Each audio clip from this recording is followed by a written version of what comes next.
नमस्कार शेतकरी मित्रांनो, आपण आज सांगवी या गावामध्ये आलेलो आहे वॉटर कंडिशनर ची मुलाखत घेण्यासाठी.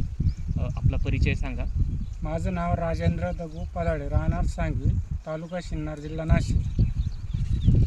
तुम्हाला या वॉटर कंडिशनरचा रिपोर्ट कसं काय जाणवला?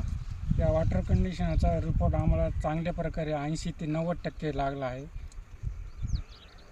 तुम्ही साधारण वॉटर कंडिशनर बसवल्यानंतर कोणकोणती पिकं घेतली?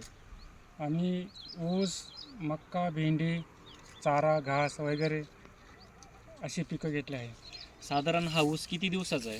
हा ऊस आता 2 महिन्याचा झाला आहे. बघा, पहिला ऊस फुटवा पण करीत नव्हता कडक असल्यामुळं. हे बघा मित्रांनो, तुम्ही बघू शकता ते 10 ते 15 फुटवे या ऊसाचे निघलेले आहे. हे सगळं वॉटर कंडिशनरनंच झालेलं आहे. फिल्टरमुळे पाण्यामुळे हा बदल झालेला आहे.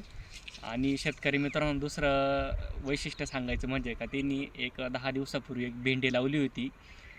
दरवर्षीप्रमाणे भेंडी जळी पडायची, त्याच्यामुळं घरच्या बाहेरनी तो जास्त प्रमाणामध्ये दाट लावली.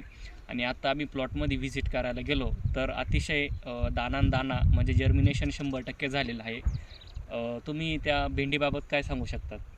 पूर्वी भेंडी कडक आणि आम्हाला वाटलं भेंडी येणारच नाही, पण हे पाणी कंडिशन वॉटर बसवल्यापासून ती उगमशक्ती इतकी वाढली बियाण्याची, ती पूर्ण बी उतरून पडलं. अच्छा. आणि तुम्हाला साधारण जमिनीमध्ये काय बदल वाटला? जमिनीमध्ये आता मऊपणा आणि बारेसुद्धा, पूर्वी बारेसुद्धा फुटत नव्हते, अच्छा. आता हातानं बारे फुटू राहिले. अच्छा, म्हणजे जमिनीच्या सुपीकतेमध्ये पण बदल झाला. सपीकतापणा वाढली आहे. ह्या वॉटर कंडिशनरना जो रासायनिक खताचा खर्च कमी होतो का? हो, होतो. पिकांना हिरवेपणा, टवटवीतपणा येतो. साधारणपणे जमीन थोडीशी उकळून दाखवा बरं आम्हाला, किती प्रमाणामध्ये मऊ झाली होती. बघा ही किती मऊ आहे, बघा गारवा आहे, अजून पकडेल.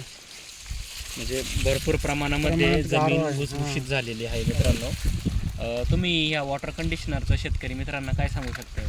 तरी शेतकरी बंधूंनो, तुम्ही हे पण वॉटर कंडिशन आवश्यक बसून घ्यावे ही माझी नम्र विनंती. आणि त्याचा फायदा खूप चांगला आहे आणि पिकांनासुद्धा पोषक असं उपलब्ध होऊन देते हा वातावरण. चला, धन्यवाद. धन्यवाद.